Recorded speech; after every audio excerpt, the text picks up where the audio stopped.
रामपुर में हुए लोकसभा ज़िमनी इंतखाबात के लिए वोटों की गिनती 26 जून को होनी है, जिसके लिए जिला इंतजामिया ने मुकम्मल तैयारी की है। लेकिन एसपी उम्मीदवार आसिम राजा ने इलेक्शन कमीशन से मुतालबा किया कि मुनसिफाना गिनती का इंतजाम किया जाए। कल रामपुर में जिस तरह मतदान हुआ ये आप सब लोगों ने देखा, जिस तरह लोगों की हड्डियां तोड़ी गई, उन पर डंडे बरसाए गए और मतदान स्थल तक जाने से उन्हें रोका गया।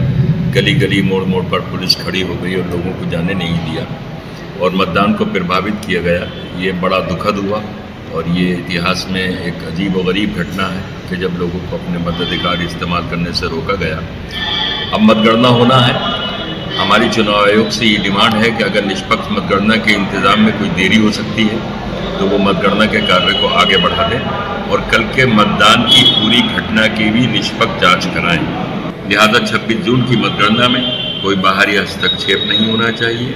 यही हमारी जिला प्रशासन से भी और चुनाव आयोग से भी डिमांड है।